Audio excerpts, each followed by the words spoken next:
Olá, galera do Agrociente. Gente, hein, Alemani, hoje nós estamos recheados aqui, viu?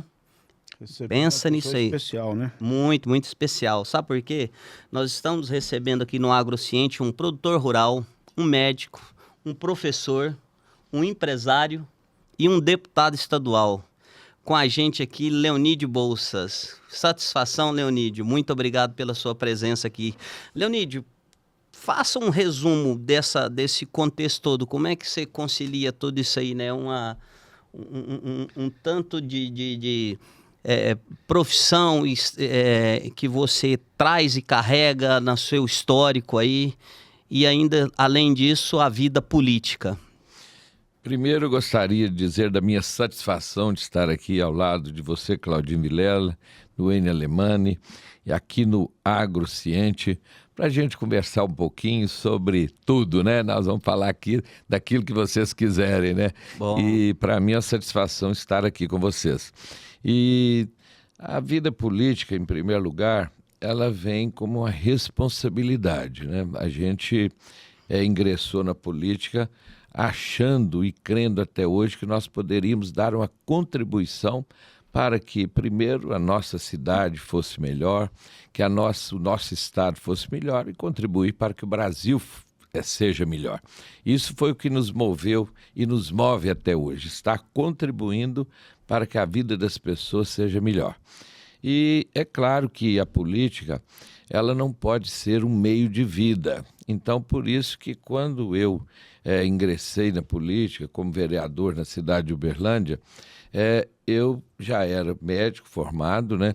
E já também era diretor de um colégio. Então, eu já trabalhava naquilo que era na minha atividade fora da política. E a política, a gente veio por acreditar que poderia contribuir de alguma forma para uma sociedade melhor.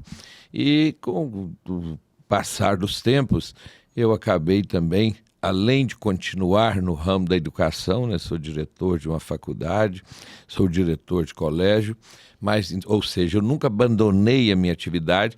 E uma coisa interessante que quando nós fomos instalar o curso de agronomia, de veterinária e de agronegócio, eu acabei me apaixonando pelo agronegócio, né? Então, e aquilo, tudo que eu faço com muita intensidade. Então, a gente podia ter um campus experimental para ter ali uma produção de leite para ensinar para os alunos. Mas aí eu quis e passei a ser um grande produtor de leite, né? Na época.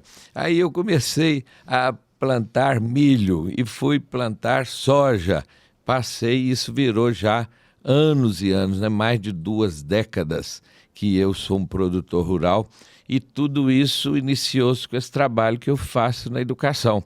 Então, apesar de já ser filho de produtor rural, eu não tinha nenhum trabalho nesse sentido, mas aí eu ingressei com força nisso também.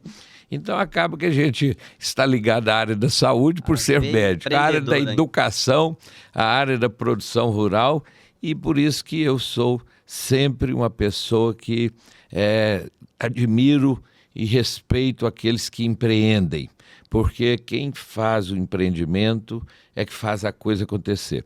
Você tem sempre que estar pensando em construir alguma coisa para melhorar a vida das pessoas que, primeiro, aquelas que estão agregadas a você, que trabalham na construção de um sonho, né?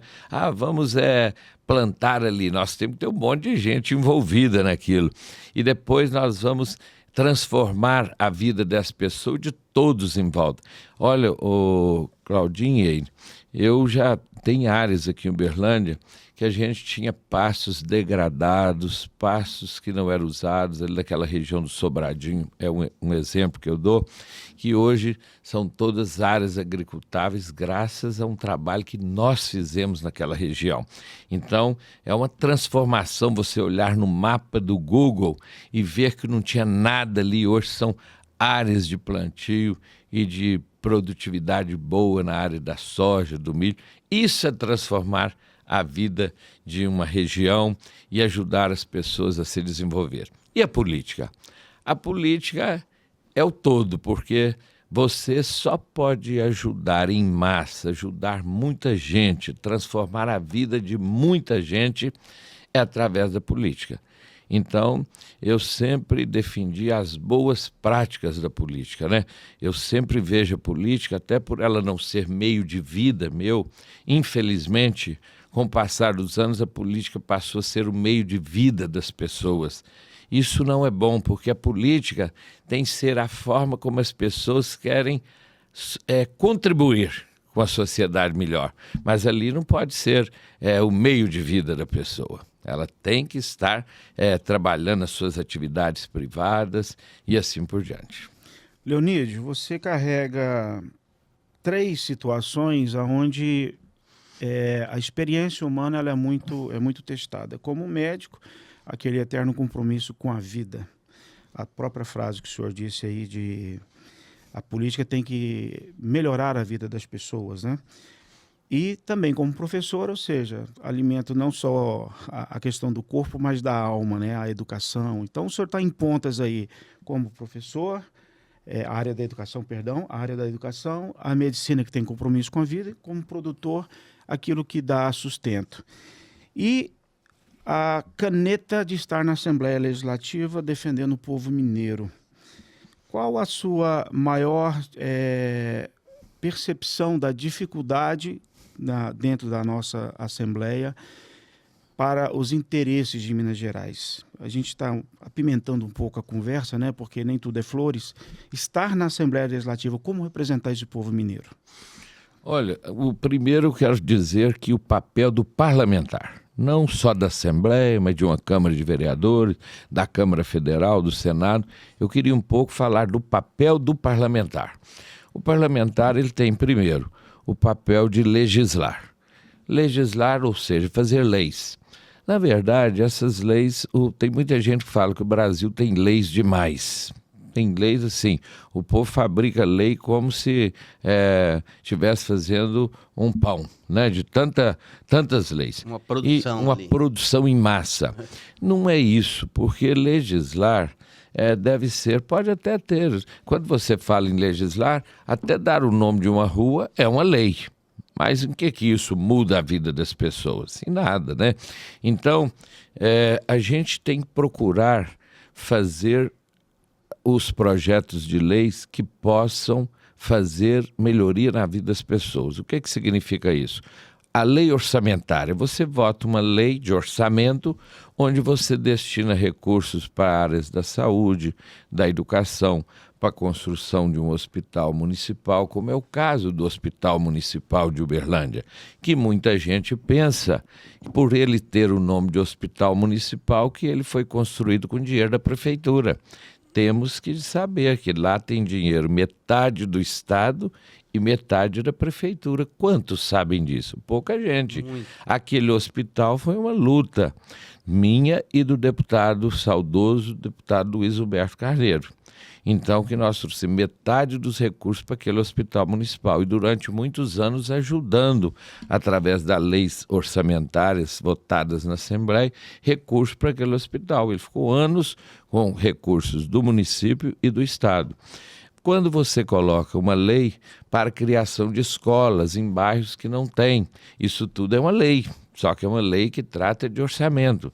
Tem leis que incentivam o turismo, leis que, como uma que eu fiz para tentarmos reduzir a questão do feminicídio em Minas Gerais, que vocês estão vendo aí as mulheres sendo agredidas, muitas das vezes por falta de políticas públicas para que nós possamos impedir. Minas tem sido campeã, é um estado, aliás, campeã não, um estado campeão de números de feminicídios no Brasil. Isso Então eu quero... assombroso, né? Isso eu estou falando de legislar. Outra função que o parlamento tem é de fiscalizar. Então, o deputado ele tem que estar atento no que está acontecendo no Estado, o que nós podemos estar averiguando. Veja, vamos dar um exemplo aqui para sintetizar. Nós fizemos a concessão da 365. Aquilo é uma BR, né? A 365, que passou para concessão, passou para o Estado, que fez um contrato de concessão com a EPE, que é a concessionária, e ali está se cobrando os pedágios. Ou seja, nós, deputados, fizemos uma pressão maior através da fiscalização, porque os pedágios são altos, e fez com que agora fosse anunciada a duplicação da BR-365. Esse é um trabalho da Assembleia Legislativa, mesmo que aí estejam outros arrotando aí, mas aquilo só foi possível porque a Assembleia, com o governo de Minas, e aí esse dinheiro da concessão, ele poderia, quando aquela empresa concessionária pagou pela concessão, o Estado podia usar aquele dinheiro em qualquer outro trecho. E assim, quando chegou agora a última parcela a ser paga, que era a parcela de fevereiro, houve uma decisão agora do governador, que é o Matheus Simões, de que aquilo seria investido no próprio trecho. Que nada mais justo que isso, porque se a concessão foi feita desse trecho, a BR-365 teria que ser duplicada, porque ali o povo está pagando os pedágios e ali que foi feita a concessão. Então o governo recebeu o dinheiro daquela concessão. Então ela vai ser duplicada graças a esse trabalho que foi feito pelo governo com o apoio da Assembleia Legislativa. Nós, deputados estaduais, e eu como deputado da região, fiz parte desse processo. Agora, e o outro papel do deputado que eu considero primordial? É ele fazer a distribuição de recursos para aqueles municípios que mais necessitam em determinado setor. Quando eu digo os que mais necessitam, não é os que mais necessitam no geral. Ele, por exemplo, Uberlândia é uma cidade pujante, mas ela necessita de apoio, então nós temos que trazer recursos. Agora, se não temos os deputados de cada município, os municípios não chegam até o Estado, eles não conseguem, eles não têm força. Ele precisa dessa representatividade. Então aí você falou na palavra-chave, representatividade. Então, nós temos que ter os municípios representados. Eu tenho uma história de uma vida, porque a minha vida é Uberlândia, eu trabalho em vários municípios, mas aqui que eu tenho os meus negócios, aqui que eu vivo, a minha família, então eu represento vários municípios, mas eu quero ver Uberlândia bem, que aliás tem me preocupado muito a situação da cidade em vários aspectos, mas isso é um assunto que nós podemos tocar em outro momento. Se a gente tocar num assunto assim, para ficar, para aquele que às vezes ainda tem uma dificuldade de entender o que o Enio colocou, o papel aí do deputado, entendeu? É só lei, é produzir, fabricar, não, né? Ele é ajudar a cuidar desse orçamento. Então, Isso. vamos lá. Quando a dona de casa vai lá numa cidadezinha pequena aqui da nossa região, do Triângulo Mineiro, do Alto Paranaíba, do Pontal do Triângulo Mineiro, e compra um pão, aquela padaria está pagando um imposto, né? Ele vai recolher um imposto lá no supermercado, recolhe esse imposto, parte dele vai para o Estado. Aí junta o tal do orçamento lá, né? Isso. E aí vai juntando o dinheiro daqui, que é o dinheiro do povo, né? Que chega lá para o Estado, que precisa ser conduzido. Tanto disso vai para a saúde, tanto disso vai para a educação, tanto disso vai para a segurança, tanto daquilo. Exatamente. Ou seja, os impostos são necessários, porque Sim. com eles que se faz os investimentos na saúde, na educação, nas estradas, na segurança. Agora, eles têm que ser bem aplicados e bem distribuídos. Quem faz essa distribuição? O governo encaminha essa distribuição e os deputados têm também o direito, através das emendas, de chamar, eu preciso de dinheiro ali para minha região, isso. E essas emendas, elas surgiram da necessidade. Você imagina que alguns anos atrás, você ia visitar uma escola e via uma escola estadual com o telhado todo caindo e chuva, e os alunos não tendo nem condição de assistir aula. A diretora falava: deputado, olha a situação que está o telhado dessa escola. Aí você tinha que ir lá no governo do estado e mendigar um recurso. Agora não. O deputado tem a emenda impositiva que está no orçamento e ele fala destinar tantos R$ 1.000 para consertar o telhado, para consertar o piso, ou para fazer uma quadra dentro daquela escola, ou para melhorar a saúde, pagar os medicamentos em determinado município. Ou seja, o deputado passou a ter a emenda impositiva para que ele pudesse ter a liberdade de colocar recursos naqueles municípios de acordo com a sua necessidade. Perfeito. Então esse foi um ganho. Então a Assembleia, ela é um palco, Eine, que eu vou te responder, é um palco de discussões amplas sobre vários aspectos da segurança no Estado, da educação, da saúde, mas ele é também uma representação dos municípios num estado gigante. Nós temos Minas Gerais, é o tamanho da França, imagina. É um estado com 853 municípios. Então, isso aqui não é fácil de ser administrado se não tiver também os deputados que representam as demandas de cada região.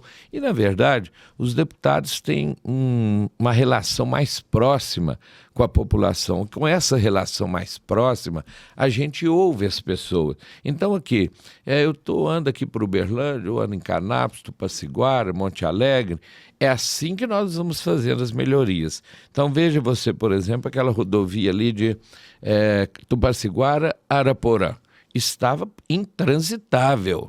Então nós quisemos, aquilo estava terrível. Trepidação, não tinha jeito.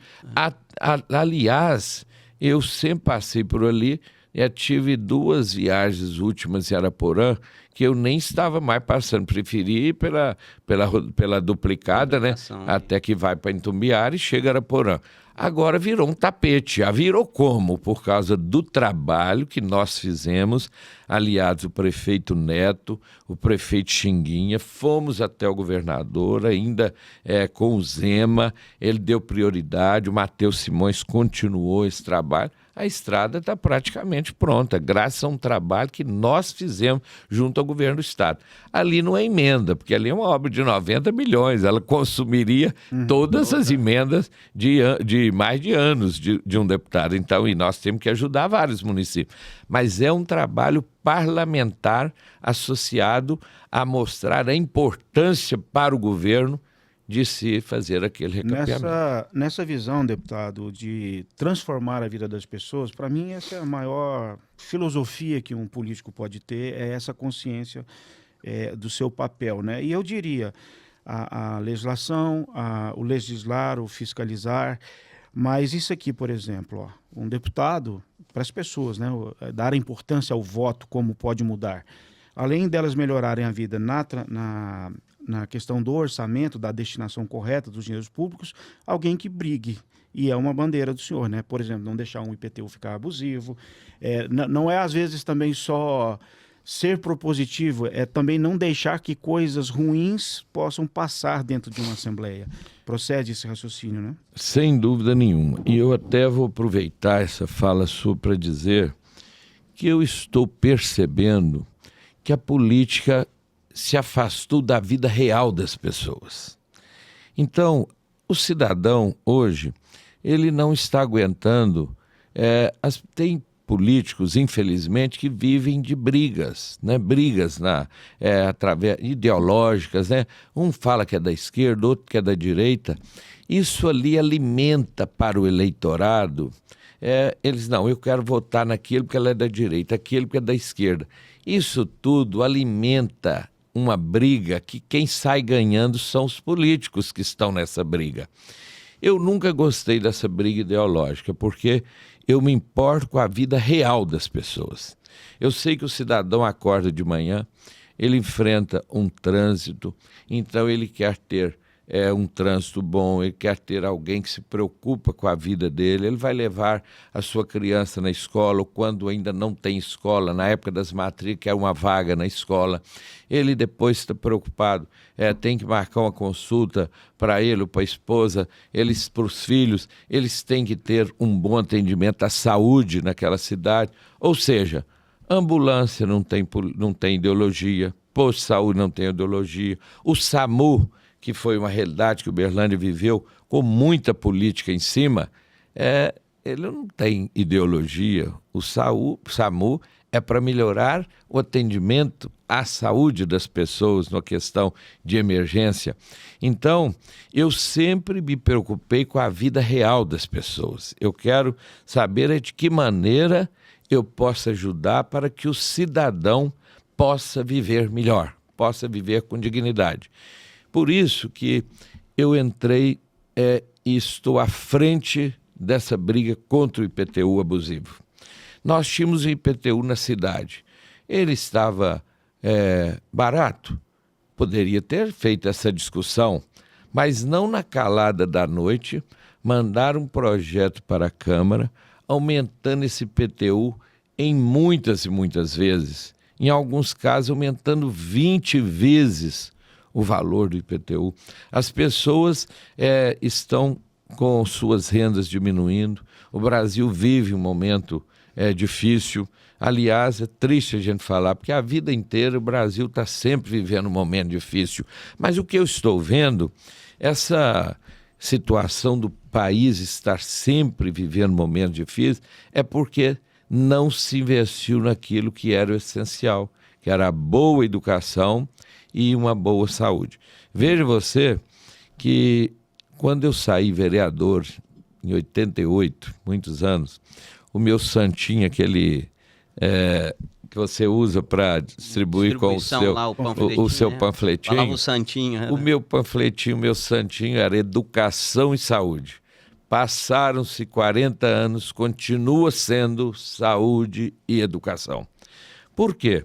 O que fez a mudança dos países que são países com alta qualidade de vida no mundo? É a educação. É a educação que transforma a vida das pessoas. Sim. Então, ela que faz com que as pessoas tenham novos horizontes.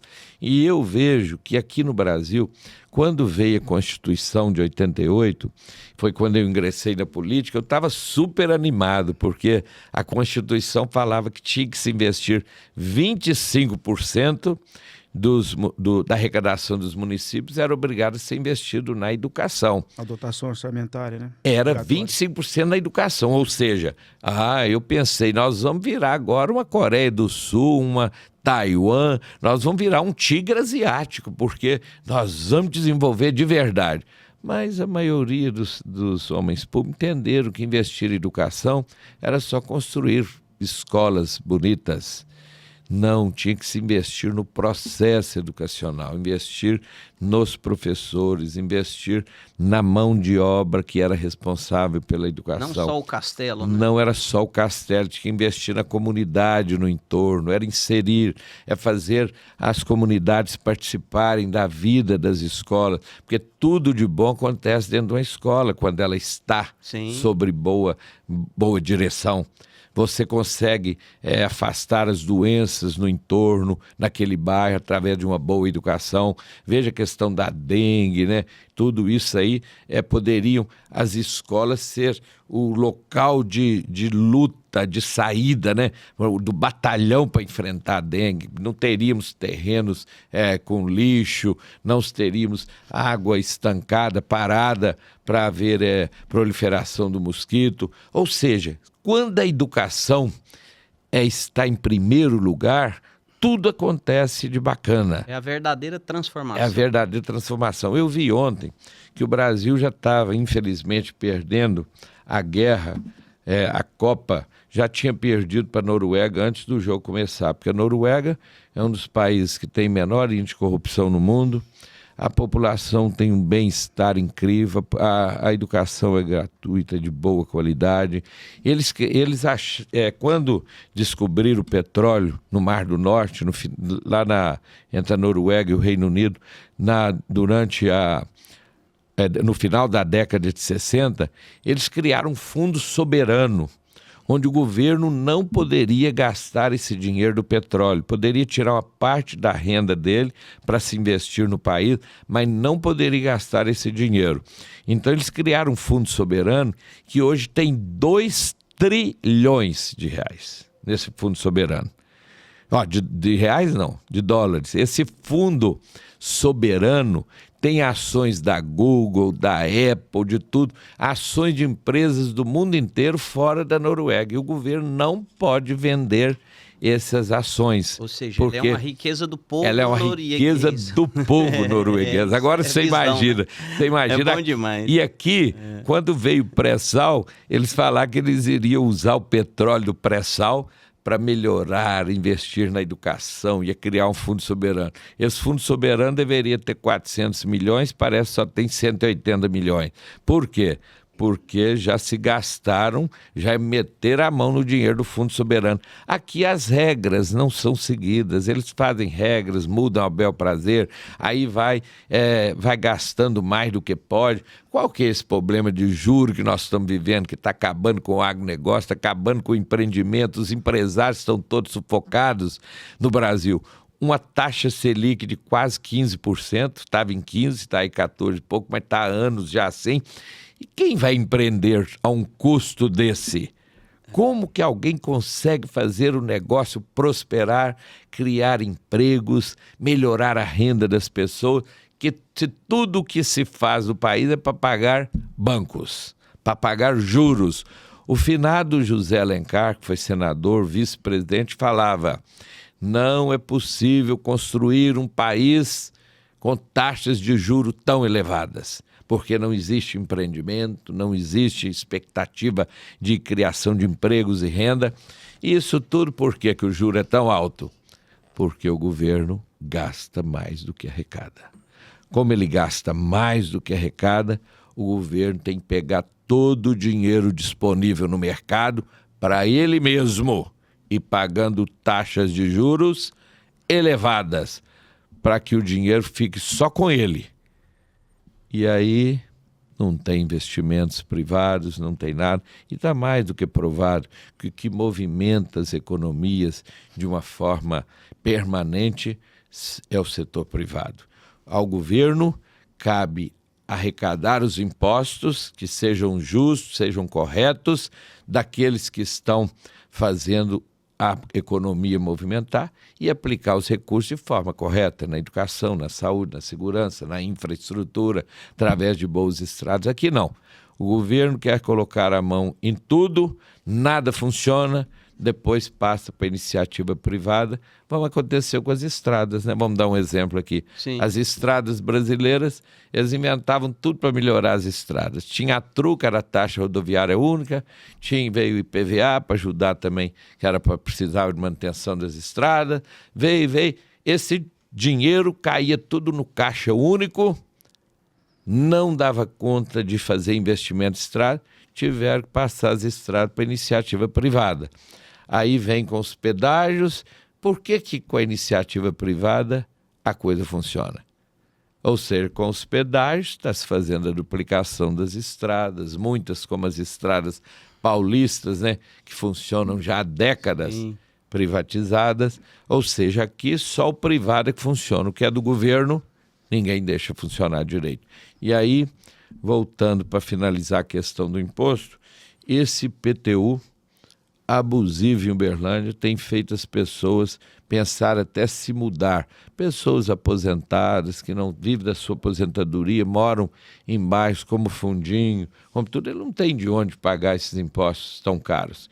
Então, a cidade está passando por uma calamidade. Então, quando nós lideramos esse processo de IPTU abusivo, não, é porque a gente está trabalhando na justiça. O PSDB, que é o nosso partido, moveu uma ação que está tramitando, que agora está no STJ, onde ela foi reconhecido já no TJ de Minas Gerais algumas coisas que nós já vencemos. Okay. Mas nós estamos acreditando que essa lei é toda inconstitucional. Inconstitucional, criar e abusar. E muito me estranha que agora, semana passada, eles fizeram um contrato novo aí, pagaram 15 milhões de reais à prefeitura, com a falta de recurso dessa, é de se não acreditar nisso. Pagaram 15 milhões de reais para que uma empresa de Araguari viesse aqui fazer a medição das casas da nova planta de valor. Eu imagino que eles agora vão medir as casinhas de cachorro e as varandinhas das casas, porque não tem outra explicação. De Uberlândia. De Uberlândia. Já não existia para trás esse sistema de medição, já ou não? Eu estou enganado? Não, já foi feita um tempo atrás. Agora estão achando que precisava de novo. E está falando lá, para se fazer o contrato, na justificativa do contrato, é que é para fazer a medição para aumentar a arrecadação do IPTU. Agora você imagina, se o povo, nós já estamos brigando na justiça contra esse IPTU abusivo, está se falando. Eu até estou em dúvida se vocês querem fazer a medição mesmo ou que vocês queriam fazer esse contrato de 15 milhões, porque não tem sentido. Uma cidade inteira brigando por algo que consideram abusivo, que é o IPTU, e a prefeitura tem o disparar de assinar um contrato para fazer uma nova medição. Mais do que isso, a Secretaria de Governo fez esse contrato de 15 milhões com a diretoria jurídica da Secretaria de Administração se manifestado contra a assinatura desse contrato. Isso é um governo que está assim, está perdido. O secretário de Administração manda para o secretário de Governo pedindo para ele não assinar, não formalizar aquele contrato e se abster de emitir nota fiscal. Eles insistem, fazem aquilo. Ou seja, um governo que está perdido, né? No meu entendimento. Te ouvindo, Leonide, eu me recordei, porque você citou Noruega, Copa do Mundo, fomos desclassificados ontem, infelizmente. Infelizmente. Eu me recordo uma vez que eu estava em Paris, no Hotel Bertford, com o Dr. João Avelange, que na época ele tinha incluído a África, ou seja, uma visão de inclusão. A África passou a votar se tornou um órgão do mundo. E eu fiz uma pergunta para ele, porque eu conheci bem o Avelange, eu vi a visão que ele tinha. Essa situação aí que o senhor fala muito, né, de transformar a vida das pessoas. O futebol é isso no mundo, né? Ele inspira, ele emociona. Eu vou fazer uma pergunta para o senhor, vou fazer uma pergunta mais ao seu coração, porque com 6 mandatos, certamente tem aprovação popular, está correspondendo à expectativa dos seus eleitores, mas eu vejo que o senhor tem muita visão de mundo e, como já disse, não tem a vida política como fonte de renda, ou seja, está lá mais por vocação, como cumprindo o seu papel social de estar brigando pela sociedade. A pergunta que eu fiz para ele lá no Hotel Bertford foi o seguinte: diante de tantas demandas do povo, de tanto sofrimento, mesmo estando lá, às vezes o senhor se sente um pouco impotente diante do quão gostaria de transformar, e essas burocracias, os travamentos, ou a falta de visão de alguns colegas não permite? O senhor às vezes tem esse momento de pensar, poxa, a gente poderia ter feito tanto mais pelo povo? O senhor tem esses momentos de reflexão? Temos sim, e é muito triste a gente saber que isso é uma realidade. São muitos anos de batalha. Primeiro que não está nas mãos do Poder Legislativo. A contribuição do Legislativo é através dessa indicação de recursos, né, para aqueles locais que nós somos procurados, aqueles municípios em que nós somos procurados, é fazer alguma lei que possa amenizar um pouco alguma situação e fiscalizar. Mas as políticas de governo, elas estão na mão do Executivo. Então eu já tive a oportunidade de ser executivo também. Eu já fui secretário de Habitação e Meio Ambiente e de Serviços Urbanos e também de Agropecuária em Uberlândia, 4 secretarias diferentes. E eu tive a oportunidade de mudar a vida das pessoas, porque o Executivo ele propicia muito isso. Por exemplo, enquanto o Executivo está nas mãos de um governador bem-intencionado, de um prefeito bem-intencionado e de um presidente bem-intencionado, as coisas acontecem. Porque ele consegue apoio no parlamento, porque aquilo que é bom, nenhum deputado, nenhum vereador, nenhum senador tem como se indispor contra. Quando eu fui secretário de Habitação, no governo do prefeito Paulo Ferola, nós iniciamos ainda como vereador, nós criamos o Fundo Municipal de Habitação. Eu fui um dos coautores, 3 vereadores. Eu, Aristide Freitas e Irani Gonçalves, criamos o Fundo Municipal. Ali nós propiciou que nós criássemos o bairro Seringueiras. O que era, foi feito o bairro Seringueiras?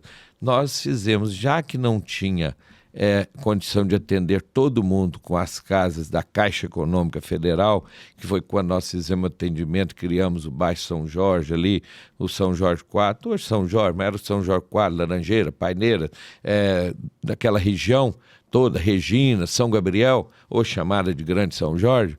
Mas nós criamos o bairro Seringueira, que não eram casas.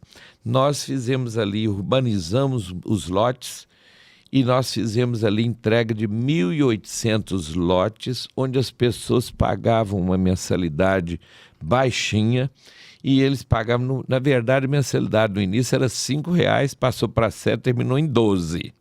Era um programa totalmente subsidiado pelo Fundo Municipal de Habitação, e as pessoas saíam do aluguel, já mudavam para lá, para os Seringueiras, e ali eles faziam um sistema de mutirão. Eu ia final de semana acompanhar como secretário mutirão. Eu era vice-prefeito, mas era secretário. E nós fazíamos mutirão e logo as pessoas já saíam. Mas logo que elas já faziam o primeiro cômodo, elas já saíam do aluguel e aquele dinheiro do aluguel ele ia comprar o material de construção e já fazia a sua casa. Ou seja, isso é mudar a vida das pessoas. Nós fizemos... Quando eu fui secretário de Serviços Urbanos, nós mudamos na cidade, a iluminação era uma iluminação de lâmpadas de mercúrio. Nós passamos para as lâmpadas de vapor de sódio, aquela amarela bem mais forte. Hoje é LED, né? Já mudou-se tudo. Mas, infelizmente, tem lugares que ainda estão lá no de mercúrio, porque eles não continuaram depois o projeto. Mas eu mudei grande parte da cidade e levei iluminação para onde não existia. Levei iluminação para o Vila Marielza, levei iluminação para Chácaras Andorinha, levei iluminação para o Jockey Camping, ou seja, e mudei iluminação na maioria dos bairros da cidade. Ou seja, isso é o poder executivo funcionando. Então, agora, isso tudo que você disse é uma realidade. A gente se sente no poder legislativo, você melhora a vida das pessoas, principalmente agora com essas emendas, você tem condição de ajudar muitas comunidades, muitas cidades, mas um projeto de envergadura, ele está nas mãos do Poder Executivo. Quando você tem que ter um prefeito e um governador e um presidente, que as pessoas confiam que ele está implementando mudanças que vão transformar a vida do país e das pessoas para o seu futuro. Eu vejo, por exemplo, Uberlândia como uma cidade que lá atrás, lá na época do Virgílio Galassi, que eu era vereador com ele, presidente da Câmara, fui vice-prefeito do Ferola, nós construímos naquela época 8 UAIs. Eu vivi bem aquele momento. Você viveu, época. Você lembra tanto de inauguração, de tudo, eram coisas fantásticas. Parece, a cidade ficou de narrativas daí para frente. Não houve a programação. Cadê as UAIs? Hoje, o tamanho que a cidade era daquela época, tinha 8, tinha que ter, era 16 UAIs. Hoje, as escolas. As escolas maravilhosas. Foram tudo se acabando. Hoje o povo está reclamando das UAIs, até com uma razão. Por quê? Nós tínhamos a UAI, por exemplo, Planalto. Também tinha as praças, eu estou lembrando aqui, que tinha os projetos das praças, inaugurava todo o bairro que você vinha, a estrutura que era a questão do meio ambiente. A valorização. Valorização, né? De tudo. Então a cidade, a Uberlândia é boa demais? Porque ela foi construída lá atrás com a infraestrutura muito boa. Mas ela agora, a população precisa de acordar, porque senão ela vai degringolar. Não é à toa que nós estávamos, por exemplo, em primeiro, segundo, terceiro, estava entre os 3 primeiros lugares em tratamento de água e esgoto do país. Hoje nós já estamos em 21º no novo estudo que foi feito. Então, o pessoal, eles ficam vivendo de narrativas e de propagação de informações falsas. O hospital municipal nosso, que está faltando até medicamento, não tem limpeza, estão fazendo propaganda de que o hospital está entre os 5 melhores da rede pública do Brasil. Então, coitado dos outros. Então, isso não corresponde à realidade. Conversa com o povo para saber sobre isso. Então, hoje eu estou vendo aí os gases exagerados, não tem fiscalização nessas unidades de saúde, o povo está sofrendo. Olha para você ver, você, Claudinho, devia de estar, eu acho que estava presente na inauguração do UAI Planalto e da UAI Luizotti. Imagina que nós tínhamos ali naquela época, nós tínhamos o bairro acabando ali no Jardim das Palmeiras. Hoje, depois do Jardim das Palmeiras, tem um Canaã lotado, tem o Jardim Célia, tem a Panorama, tem o Hebron, Monte Hebron, tem o Piquis, tem o Morada Nova, tem a zona rural que aglomerou vários assentamentos. E cadê a nova UAI que deveria existir para atender essa população lá para cima, na região para cima do Canaã?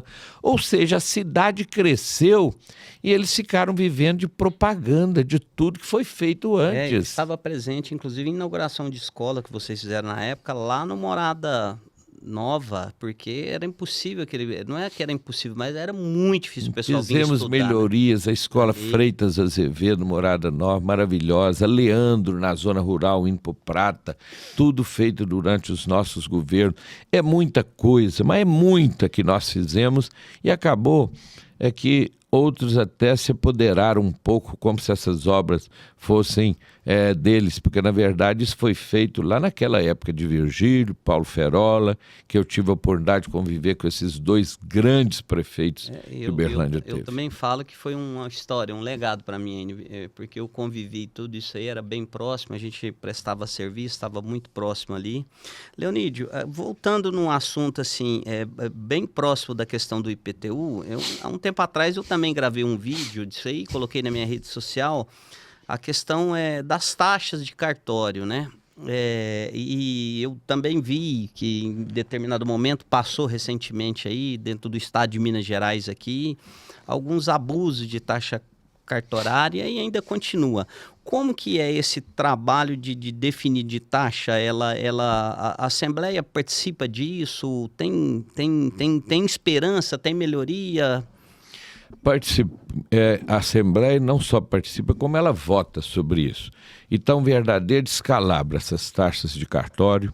Eu devo confessar aqui que essas taxas eu jamais teria deixado passar isso. Eu estava aqui na campanha para prefeito de Uberlândia quando isso foi votado, foi discutido na Assembleia, e eu acho que assim, existe uma ação, eu dei todos os subsídios, ajudei as instituições que estão brigando contra isso, tem uma ação no Supremo Tribunal Federal, mas agora o problema é o seguinte, uma parte dessas taxas vai para o fundo de outras instituições, então acaba que todo mundo quer que as taxas fiquem altas para que eles fiquem com uma parte desse dinheiro. A dificuldade no Brasil está essa, não existe mais de onde tirar dinheiro do povo, mas a insistência é grande.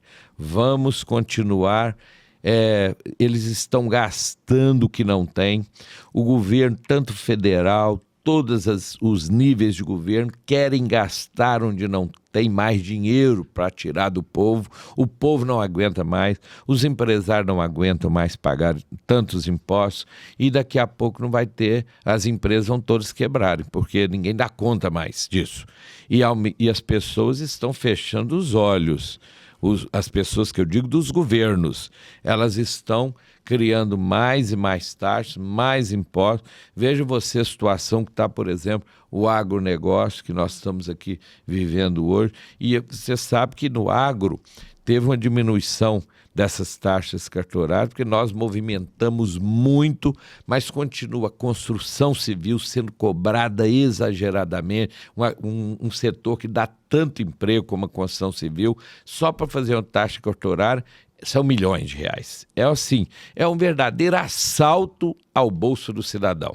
Isso, então, assim... Exato, isso precisa estar lá de olho, né? Olha, nós precisamos, o governo precisa de impostos para fazer realizações, mas os impostos, eles têm que ser cobrados com respeito do cidadão. Não é levar o cidadão à morte da sua empresa, não é fazer com que o cidadão não dê conta de arcar com a sua com as taxas, com os tributos, até porque nós sabemos que para se ter, vamos dar o exemplo da Noruega de novo, lá é um dos países que paga-se muito imposto, mas lá eles não importam de pagar imposto, porque o dinheiro retorna em estradas maravilhosas, saúde maravilhosa, educação de primeira, aí pode pagar imposto, todo mundo paga com alegria. Agora que o imposto vai e some nos gastos do governo que não são para o bem-estar coletivo. Então o imposto é para ser visto como com respeito ao contribuinte. Você tocou num assunto aí, a relação Minas com a União, e tem um debate sendo feito aí, para mim, muito oportunista, as pessoas, do jeito que está sendo debatido, mas afeta diretamente Minas Gerais, que são os materiais críticos. Minas Gerais sempre foi protagonista nas riquezas do país, né? E já fomos muito explorados, questão do ouro, etc. E temos o ouro moderno agora, que é o que produz o neodímio, que produz toda a tecnologia no mundo, inclusive que é usado esses materiais críticos no próprio petróleo. Como é que está esse debate? Porque a gente vê a União falando dos materiais críticos, né? Mas assim, talvez o estado mais atingido e interessado, Minas Gerais, onde essa riqueza mundial está. Só para as pessoas saberem, a China está em primeiro lugar e o Brasil é uma das maiores reservas desse material crítico e é algo a ser explorado.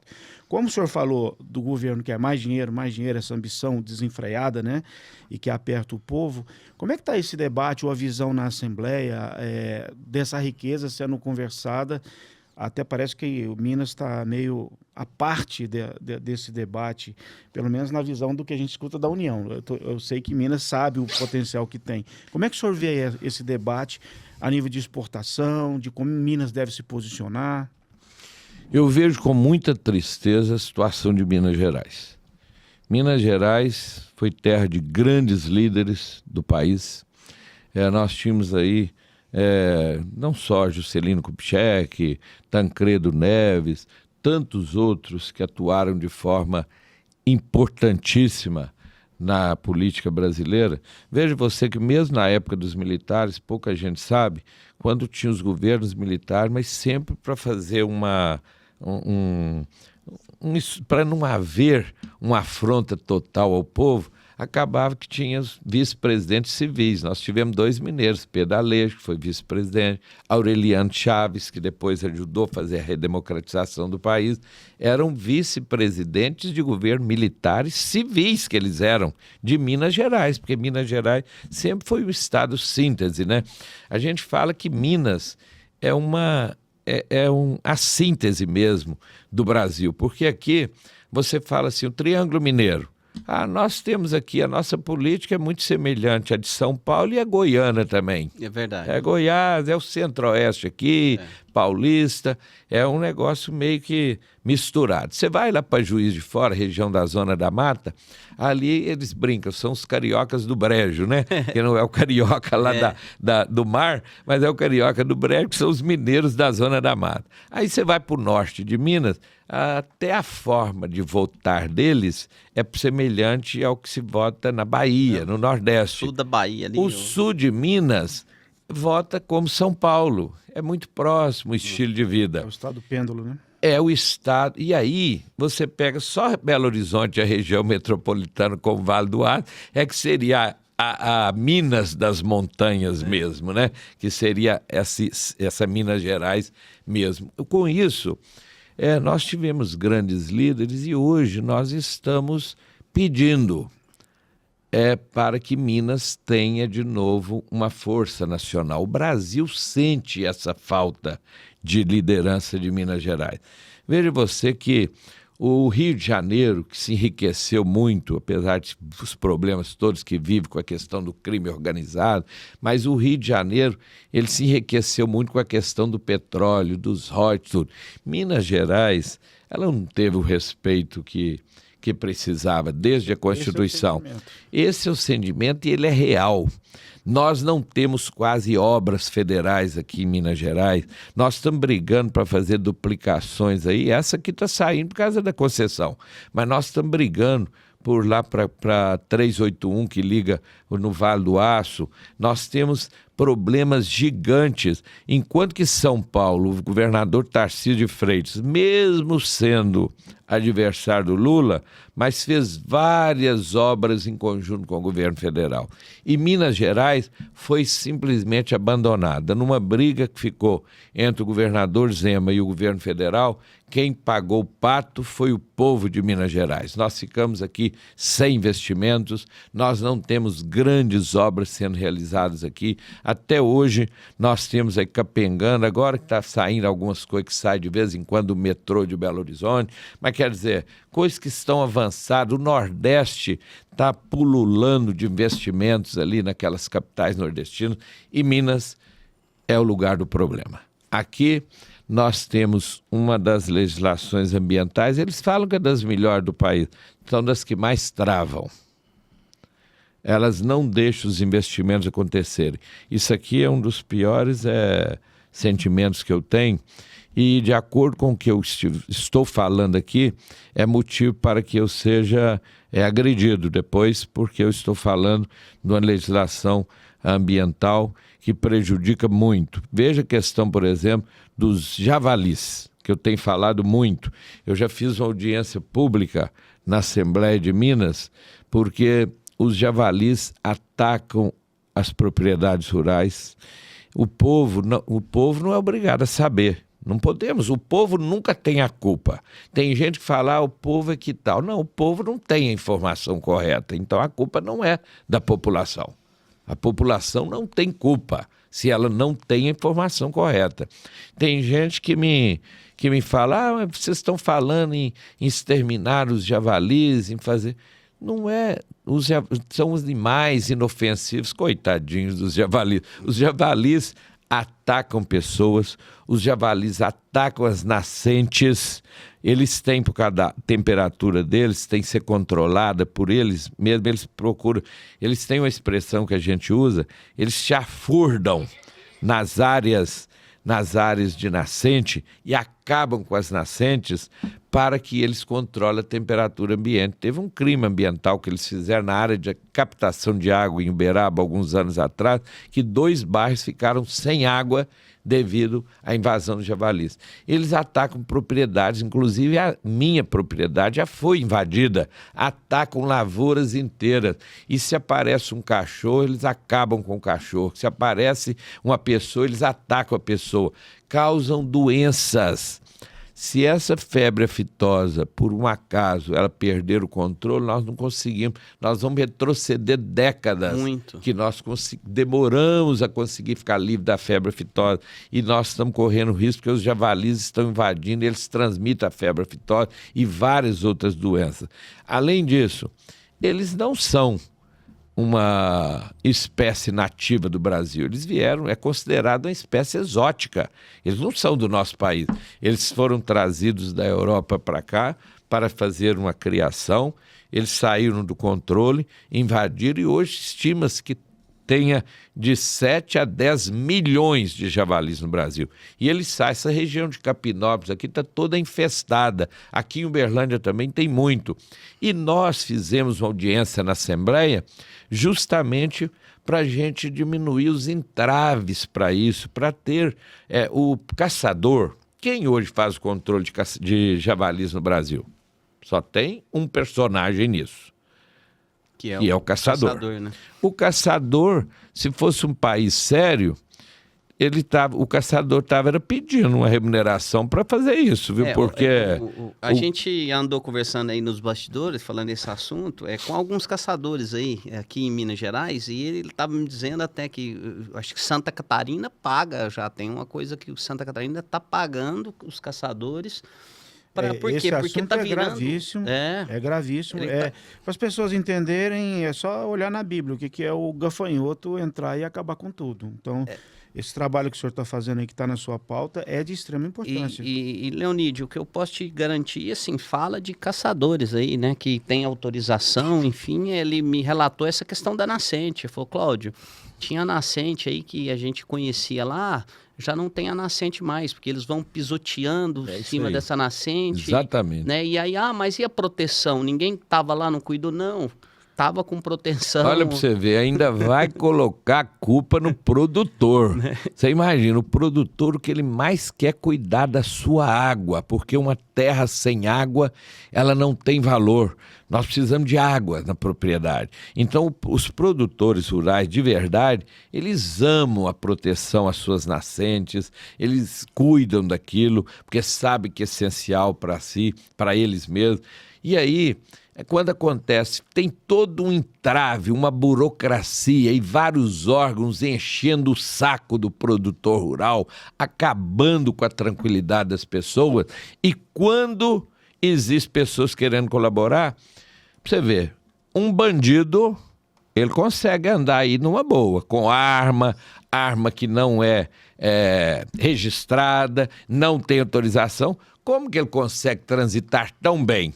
Aí o pobre caçador, que tem o seu registro, tem tudo certo, é parado por uma viatura policial, tem que, às vezes, vai até preso.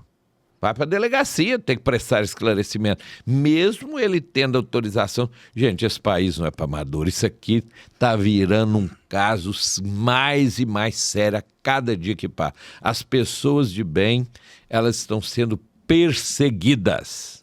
Essa lei, a lei do Estado, eu sei que você também está à frente lá, né? Pelo menos que a gente leu aqui.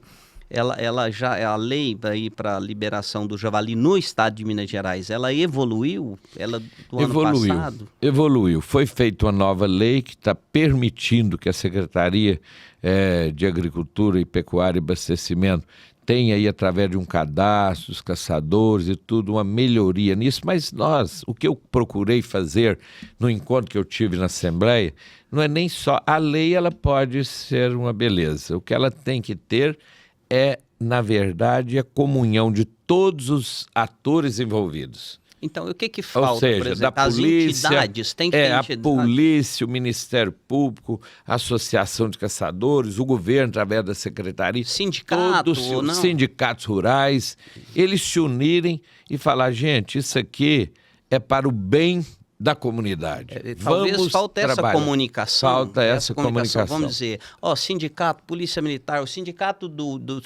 da cidade X tem que falar com a cidade Y. É isso aí. E com o deputado. É todo mundo trabalhando para um objetivo só. E uma consciência também, né, Leonídio? Porque, imagina, 10 milhões, a estimativa, 10 milhões de javalis é 5% da população brasileira. E eles estão numa área produtiva, concentrados, né, esses javalis. É uma praga, porque é um desequilíbrio ambiental. E há vários vídeos na internet. Se vocês procurarem em casa, vocês vão ver javalis atacando pessoas, que foi o que o deputado falou aqui. Eles atacam pessoas. Em São Paulo, que é onde a gente tem o levantamento, no ano 2025, foram 200 acidentes nas rodovias por causa de javalis. Eu tive um acidente aqui, mas não foi com javali, na BR-365. Então, na verdade, são muitos animais transitando as pistas, mas o javali está impressionante, 200 acidentes nas rodovias paulistas, porque eles têm lá esse levantamento. Então, isso do Brasil afora agora. O problema é as doenças, o problema são as nascentes, o problema são o prejuízo econômico para o produtor rural, eles devastam lavouras inteiras de milho. Eu tenho drones mostrando aí devastação de vários. Tem produtor rural que perdeu até 60% da sua produção devido à invasão de javali. Como que faz isso? Se não tem o governo... Olha, gente, que disparate, hein? O cara pega dinheiro no banco, né? Pega dinheiro no banco para plantar, tem que contar com a chuva, com o sol na hora certa, tudo. Ainda tem os javalis. E assim... O governo que deveria estar fazendo essa proteção, o governo não faz a proteção e ainda querem perseguir os que estão querendo fazer o controle, porque isso, na verdade, não é uma caça aos javalis. Isso, a palavra certa é um controle, porque exterminar não tem mais como exterminar. Não acredito que não. Não, mas tem a forma certa de fazer o controle da população de javalis, que são a verdadeira praga que vem assolando a vida rural brasileira.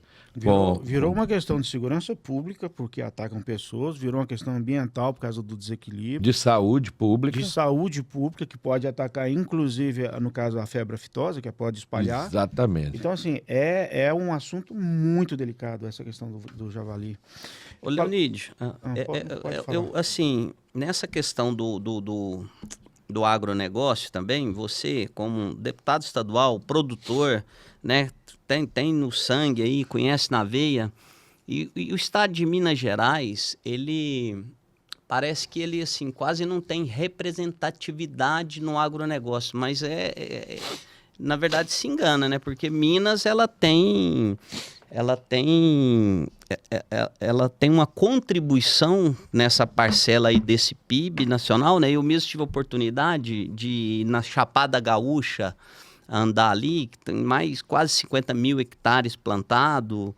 Essa região ali também, outra região do norte de Minas, chegando lá próximo ao rio, a transposição do São Francisco, tem muita, né? Sem falar que, claro, óbvio, o Triângulo Mineiro aqui. Olha, nós acabamos até deixando de falar um pouquinho das terras raras, né? Nós fomos para outro caminho, eu quero voltar falar nela, aqui. né? Eu estava dizendo da falta de liderança em Minas Gerais, capaz de fazer como o Rio de Janeiro, que pegou recursos do petróleo. Sim. E fez com que municípios lá ficassem bilionários. E nós aqui estamos vendo Minas Gerais, o minério de ferro. As cidades que têm minério de ferro nem são tão ricas assim como se imaginaria, como são aquelas cidades lá do petróleo. Nós temos as riquezas, tivemos elas pagando um alto preço aí por esses acidentes, como o acidente de Mariana, de Brumadinho, com perdas e perdas de vidas humanas e ainda prejuízos ambientais incalculáveis e econômicos. Irreversíveis. Irreversíveis, ou vão demorar aí até centenas de anos para se conseguir resolver essa questão. Ou seja, Minas Gerais está só contribuindo com o Brasil e recebendo muito pouco. Muito pouco, porque as lideranças de Minas precisam se posicionar melhor. Nós não estamos tendo no contexto nacional, veja você aí, as dificuldades que estamos tendo em geral, geralmente, grandes lideranças mineiras nacionais são candidatas em geral ou à presidência da República ou ao governo. Você veja que até agora nós nem temos ainda as candidaturas colocadas para o governo de Minas de forma clara. O único nome mais experiente, mas que não hoje está como presidente do PSDB nacional, que é o do ex-governador e ex-senador Aécio Neves. O Aécio, em que pese terem feito muita política contra ele, o Aécio é um homem que tem um nome no cenário político nacional e mineiro, que as pessoas sabem que ele tem experiência de ter governado o Estado 8 anos fazendo milagres, porque aqui tinham 220 cidades que não tinham nem ligação asfáltica. Ele fez com que toda a cidade de Minas Gerais fosse ligada através de asfalto. Recebeu o prêmio de melhor educação do Brasil em vários certames que houve. Implantou hospitais como esse hospital aqui de Uberlândia, junto com a prefeitura da época. Então, foi feito muita coisa e quase ganhou a eleição na época da Dilma Rousseff por muito pouco voto. Foi das menores diferenças até hoje na história do Brasil. E a Minas Gerais tem que resgatar a sua grande liderança, porque senão nós vamos ficar nessa política miúda, nessa política que não tem futuro. Nós temos aí colocados agora as questões que vêm do Propag, que é essa questão que Minas fez um acordo com o governo federal para diminuir o pagamento da dívida, porque é uma dívida de 200 bi. Minas só vai viver para pagar juros, ainda mais com esses juros que nós estamos aí. Então, ou nós fazemos um acordo maior e mais amplo com o governo federal, nós vamos ter esse Minas Gerais desse jeito que nós estamos vendo aí. Agora, sem dinheiro, né, para investir. Sem dinheiro. É porque está pagando dívida. E aí, é do passado, é isso? Isso são investimentos que vêm, isso aí tem dinheiro nisso que vem dentro da duplicação da Fernão Dias. Então, é dinheiro lá de trás, não tem culpado para isso, porque são investimentos que foram feitos. A questão é só saber que tem uma dívida, né? Tem agora. Agora, você disse, Minas Gerais, agora nós temos essas terras raras, que são esses elementos, né, na nossa tabela periódica aí, os elementos, as chamadas terras raras, que nós precisamos fazer isso se transformar em um benefício para o povo mineiro.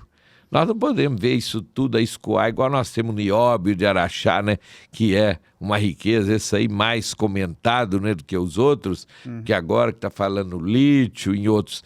Mas isso aí são elementos importantíssimos para o desenvolvimento dos novos equipamentos, de tudo que existe de novas tecnologias a nível de mundo, e Minas Gerais é um grande detentor dessas reservas. O nome aí não foi à toa, né? Que começou com ouro, mas continua sendo as Minas. Só que agora menos Gerais um pouquinho, porque agora, meu caro Cláudio, nós temos, e você citou, a importância do agro em Minas Gerais. Nós tivemos aí o ano de 2024, que foi a primeira vez na história de Minas Gerais que o agro superou a mineração. Porque aqui era sempre a mineração em primeiro lugar. Mas aí veio o agro, em 2024, passou uns pontinhos na frente da mineração. Porque aqui, como você disse, o agro estourou na região do Noroeste, do Alto Paranaíba, do Triângulo Mineiro. Nós temos áreas aqui ainda muito para serem utilizadas para a agricultura. Você vê essa região aqui de Campina Verde, que agora que o agro chegou lá, porque lá era muito pecuária, né? Isso. Iturama, Curinhatã, ali. Quando você vem mais para cá, para a região de Nova Ponte, Perdizes, Uberaba, aqui Santa Juliana, o agro já tomou conta, o agro é agricultura. Agora, o agropecuária, vamos falar, né? A pecuária, ela ainda domina agora. Está chegando um ponto, nós vamos ter também que preservar as áreas de pecuária, porque não está tendo mais animal para abate. Você está vendo que o mundo inteiro está diminuindo, a carne está só subindo o preço. A carne mais barata do mundo é a carne brasileira. Essa aqui, você vai no supermercado nos Estados Unidos, a carne australiana é cara, a americana é cara, a carne argentina é cara, a do Brasil lá embaixo o preço, como se a nossa carne fosse pior. Ou seja, isso é o cúmulo. Nossos produtos, eles estão subvalorizados no mundo. Isso porque nós tivemos aí o monopólio que foi criado nessa rede da carne também, que você sabe disso, todos acompanham. Então nós estamos vivendo, o Brasil aqui está sendo tudo utilizado não para o bem-estar do povo. E eu sou um lutador por isso. Às vezes nós somos considerados um pouco contra o sistema, porque eu sou a favor do que é melhor para o povo. E nós temos um amplo sistema aí que não beneficia o povo. O povo, era como se fazer o certo fosse o errado. Aliás, já dizia antigos, né, políticos, estudiosos, Rui Barbosa, que os bons são os perseguidos, né? Seriam perseguidos, porque a situação está muito grave, a situação da política nacional. Como mineiro, o meu sentimento, sabe essa coisa que a gente tem de Portugal ter sido extrativista do Brasil? Minas parece também foi muito explorado pelo Brasil. A gente tem, eu pelo menos tenho esse sentimento de que as nossas riquezas não é convertida ao povo mineiro.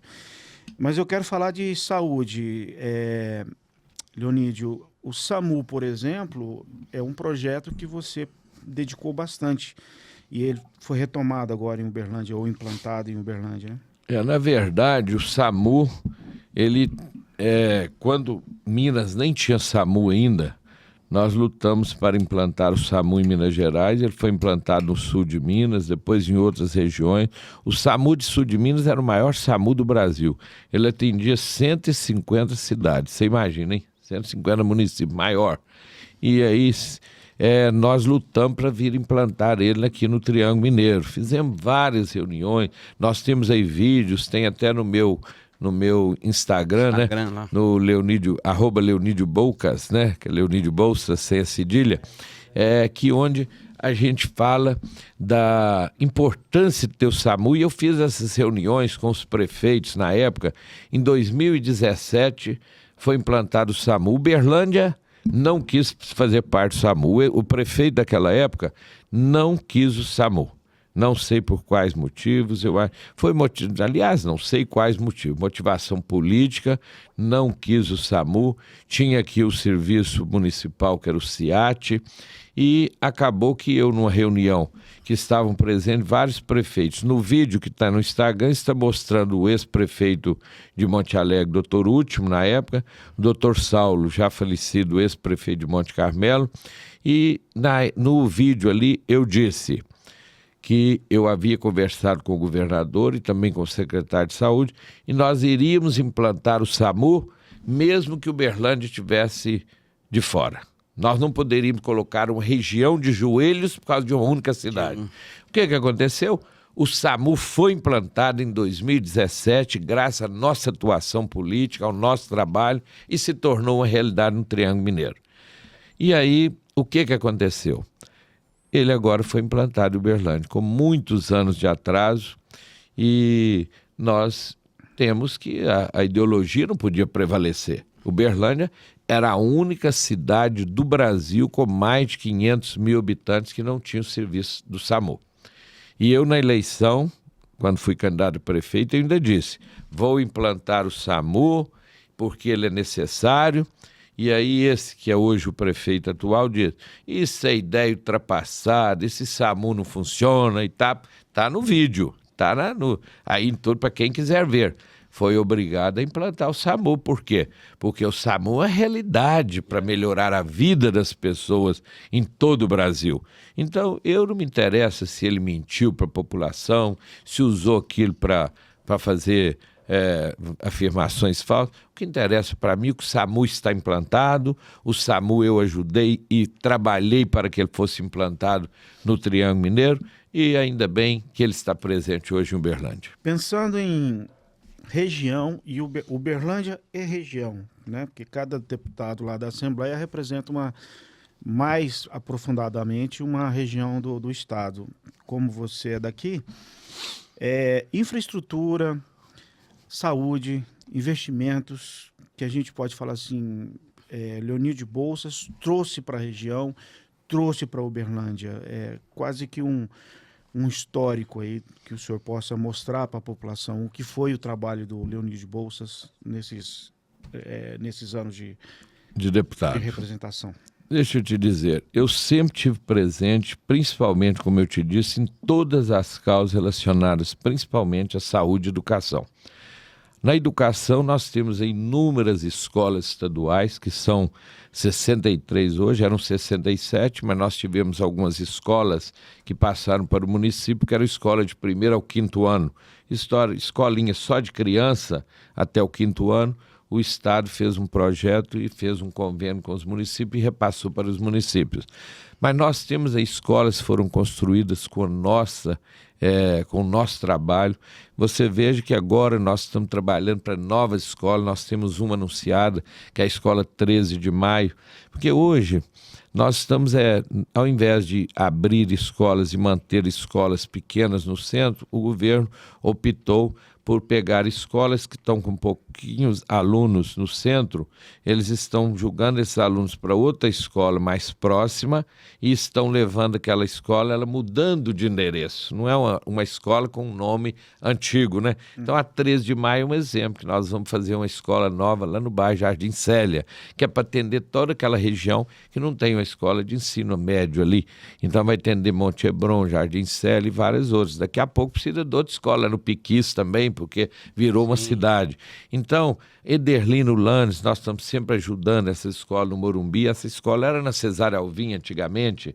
Então, nós tivemos a escola Felisberto Carride, que era da Lagoinha. Nós trabalhamos para a sua implementação, que está no shopping parque. Então, são milhões e milhões investidos na construção de novas escolas e melhoria das escolas que existem, como nós podemos citar aqui melhoria recente que nós fizemos na Escola Inácio Castilho aqui do Santa Luzia, que nós estamos liberando recursos para a construção até de um anfiteatro ali para a escola aqui no Santa Luzia, que atende aquela região do São Jorge. Então, lá na melhoria do telhado, piso da escola Planalto, que lá no bairro Planalto. Então, isso tudo é um trabalho para a educação. No trabalho da saúde, eu te disse aqui, lá desde o Hospital Municipal, que está aí servindo até hoje, são recursos para compra de ambulâncias, compra de carros para transportar doentes.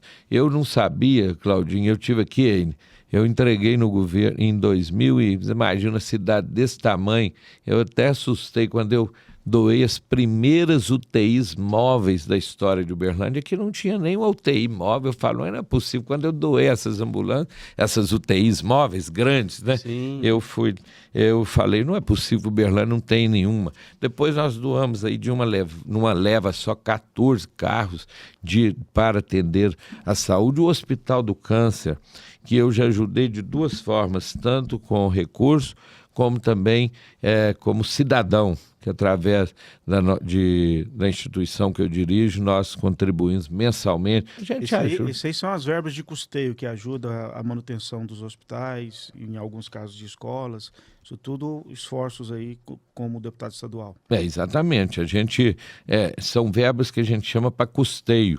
Na região aqui, por exemplo, só para você ter uma ideia, eu vou citar Tupaciguara. Tupaciguara, antes do prefeito Neto, fazia anos que não nascia um menino em Tupaciguara. A mulher estava grávida, ela tinha que correr para Uberlândia ou para Monte Alegre. Ficaram anos sem nascer uma criança. Aí o Neto, que é o atual prefeito, né, foi reeleito, ele diz, deputado, você tem que me ajudar a abrir naquele hospital e ter maternidade lá em Tupaciguara. Então foi quando nós ajudamos, conseguimos recursos. Hoje o hospital funciona plenamente lá. Então, ou seja, a gente ajuda a região, ajuda Uberlândia. Uberlândia não é uma cidade, pode pensar só nela, tem que pensar regionalmente, porque tudo que acontece aqui repercute fora e o que acontece fora também acaba vindo para cá. As pessoas, eu falo que Uberlândia, ela sempre sai ganhando com os investimentos que são feitos na região. Por quê? Porque se ali existe instalação de uma empresa que tem... Ela tem vida própria lá, né? Passa a ter, vamos dizer não, assim. ela tem, mas ela... para atender. Ela diminui o problema de hospital, isso, de tudo, mas ao mesmo tempo eles vêm passear aqui, eles vêm gastar dinheiro que eles ganham lá nos municípios. Exato. E vêm gastar aqui em Uberlândia, ou seja, vem movimentar o comércio de Uberlândia. Então acaba que a região Uberlândia, o prefeito Virgílio Galassi já falava que Uberlândia ela tem que pensar a região, ela tem que pensar o todo, porque ela é uma cidade que ela não se pertence, ela pertence a toda a região. Perfeito. E eu continuo acreditando nisso. Então, e nesse aí, Wayne, para a gente encerrar esse papo maravilhoso com o Leonídio, se Deus permitir, nós estarmos aqui em outras oportunidades, né? Porque se deixar aqui, o Leonídio tem muito tema e a gente teria muita coisa para explorar. É muita história, tem né? Muita também, história, né? Tem muita história. Eu podia falar da infraestrutura, não falamos dessa rodovia Uberlândia Prata, que estava em frangalhos. Eu perguntei sobre a infraestrutura. Não falou, eu que não falei, é tanto assunto. É muito assunto. A Uberlândia Prata, que nós trabalhamos para que ela se tornasse uma realidade, mas tem que fazer uma reforma, continua acontecendo acidentes, porque não tem as áreas de acostamento. Nós temos a MG 190, que ligou até Abadia dos Dourados, que foi um trabalho nosso, ou seja, e agora a duplicação do 365. É um trabalho que a gente faz sem parar. Outra grande luta, a Campo Florido. Anos de luta, minha e do deputado Luiz Humberto. Agora vai ser possível acabar as obras que ligam Uberlândia, que é o último caminho a ser feito para ligar a Uberlândia de forma definitiva, ali o sul do Triângulo, vindo de Campo Florido, que uma parte está pronta e a outra está dependendo ainda de mais investimento. Isso foram reuniões e reuniões que fizemos em Belo Horizonte, em governos passados também, e ela veio capengando, veio fazendo a obra. Agora foi anunciado que será feita a complementação. O anel viário. Vamos falar um pouco desse anel viário, que tem mais de 30 anos de luta. Vocês lembram de um buraco que abriu ali no São Jorge durante um tempo? Lembro. Ali ficou um ano parado, aquilo ali, com transtornos para o bairro São Jorge inteiro, porque tinha que entrar dentro do bairro. Nós fizemos com que fosse utilizado um recurso dentro do contrato existente de fazer aquela ponte, que agora finalizou e foi liberada, para que arrumasse aquele buraco que se abriu ali com as chuvas. Mas eu estou alertando, vou aproveitar aqui a presença minha aqui nesse podcast para falar que se não colocar o governo, o DR, os radares têm que ser colocados para contenção de velocidade, nós vamos ter verdadeiros trevos da morte na região da Lidormira, indo para o Cacipesca, antes um pouco na Nicomedes. Nós temos essa questão mal resolvida que ficou da questão da Avenida da Serra Bodoquena, e lá ainda na Passar do Piquis, do Palácio Motel lá no Mansur, porque o tráfego de carretas e caminhões vai aumentar muito. E nós não podemos ver pessoas perderem a vida ali por uma falta de operação do governo, operações simples. Você está preocupado porque a cidade está transcendendo, né, ao crescimento, as rodovias. É um alerta de tragédia anunciada. Anunciado. É um alerta, porque eu vivi numa época que o Alto da Floriana não tinha aquele viaduto que nós fizemos lá, o Monteiro Lobato, aquele viaduto que nós fizemos com o governo Virgílio Galassi, e ali o Régis Bittencourt, ele era chamado Trevo da Morte, Heine. Aquele viaduto da Afonso Pena, da Floriano Peixoto, Trevo da Morte, de tantas pessoas que morriam. E nós vamos ver agora vários trevos da morte para depois tomar uma providência? Ou é melhor já colocar os radares, colocar a diminuição da velocidade? Porque quanto se pensou no anel viário, não tinha esse movimento que o Uberlândia tem. Agora não, o anel viário está dentro da cidade. Ele demorou tanto que ele ficou dentro da cidade. Urbanizou. E o que é pior, o anel viário onde quase não passa gente, que não tem urbanização, que é o anel viário norte, atrás do aeroporto, todo duplicado e maravilhoso, porque foi feito pelo DENIT. E aquele que ficou sob a responsabilidade do Estado, pista simples e mal sinalizado. Ou seja, aquilo ali hoje tem que ser, inclusive, iluminado. Porque aquilo é uma grande avenida. Não, já. Realmente nós temos que ter esse trevo. Problema. Inclusive essa data desse alerta que o Leonísio está fazendo. Problema. Hoje é a data de... Hoje é 6 de julho. Isso é um alerta que eu dei em outros locais que eu estou tendo a oportunidade de falar.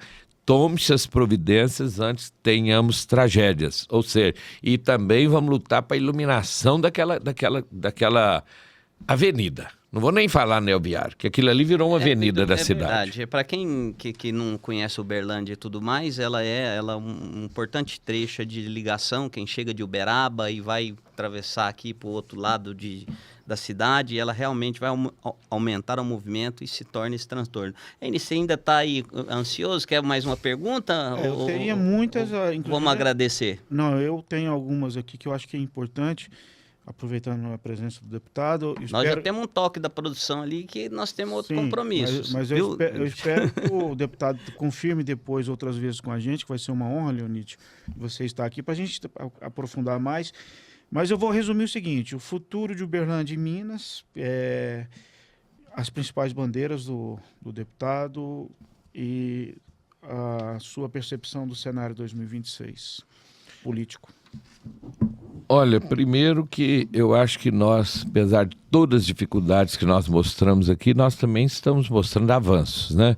Nós estamos mostrando aí melhorias na infraestrutura viária, nós estamos mostrando que houve investimentos, vão haver agora liberação do governo estadual de várias UBSs da Unidade Básica de Saúde aqui em Uberlândia.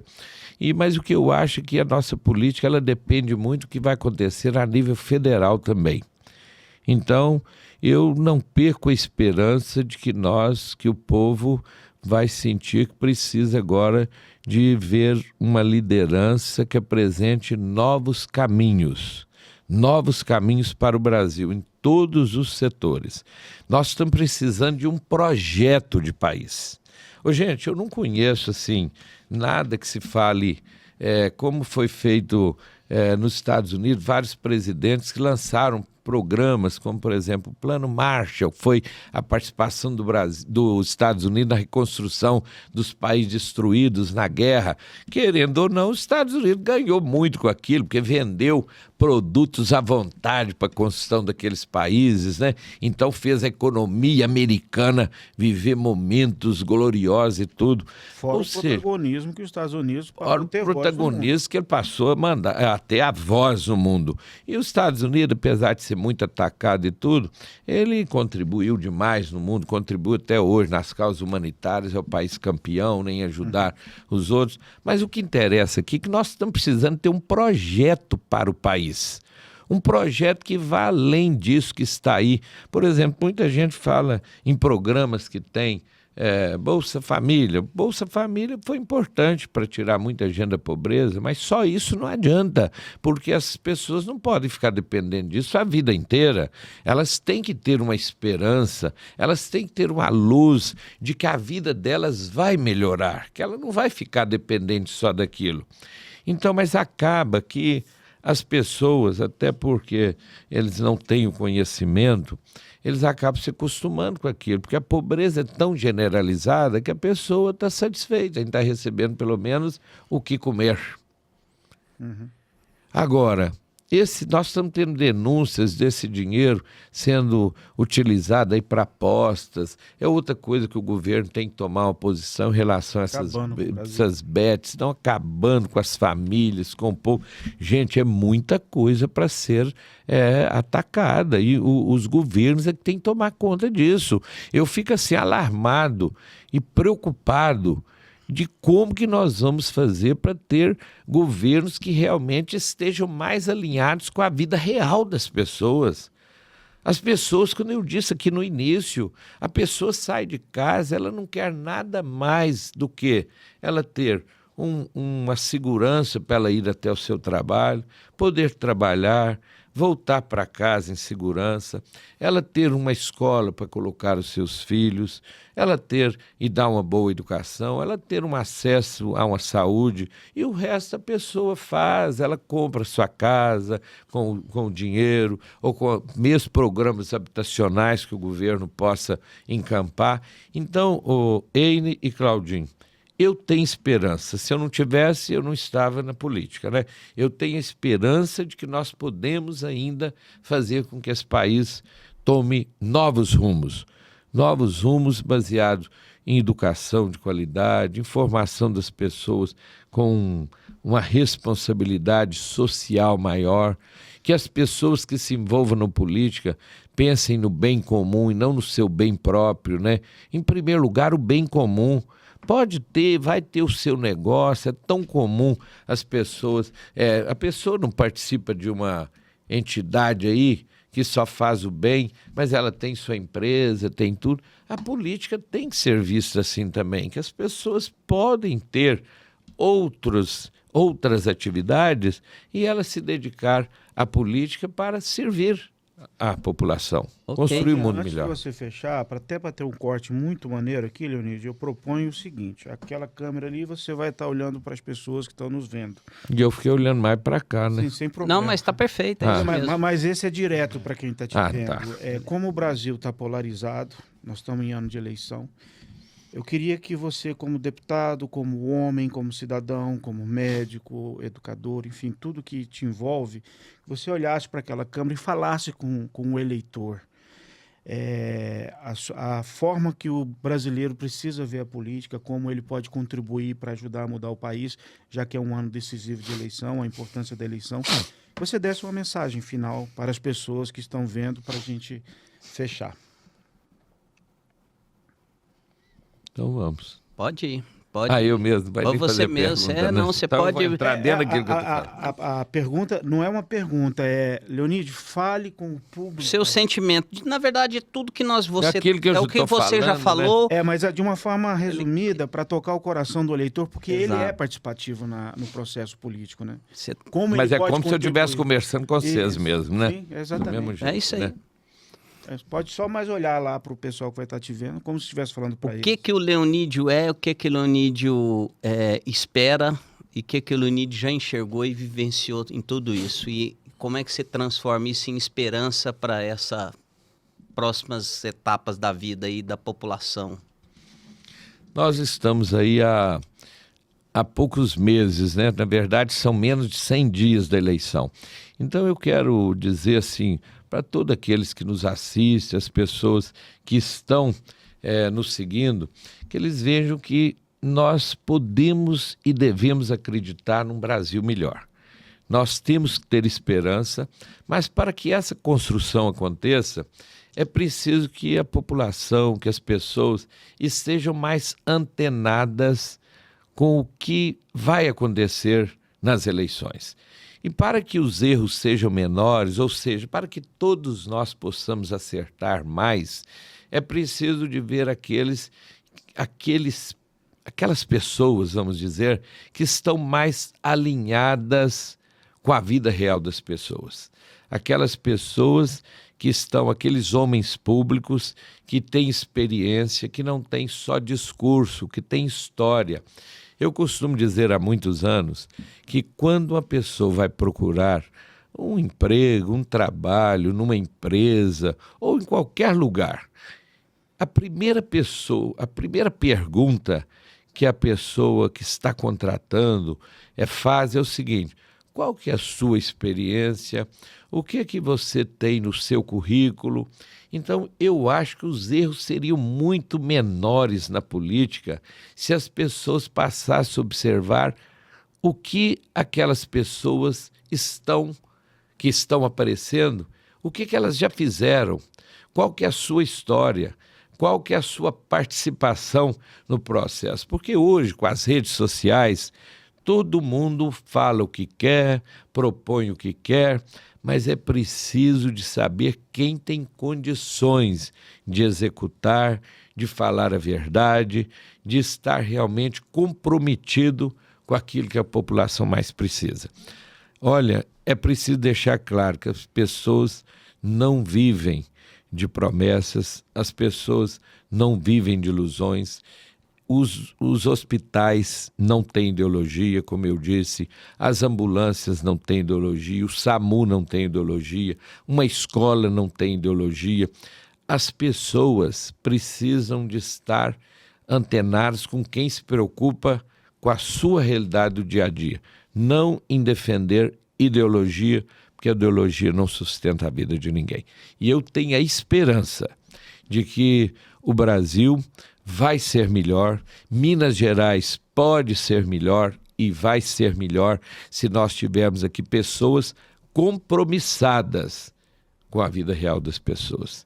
Eu estou preocupado com os problemas reais, em melhorar a vida das pessoas na questão da saúde, da segurança, da educação, do trânsito, das melhoras para ele se locomover, ou seja, eu estou preocupado com o bem-estar das pessoas. Obrigado, Leonídio Bolsas, deputado aí, candidato, pré-candidato, né? O Universo Sertanejo te agradece, está aqui de portas abertas, o Agrociente também.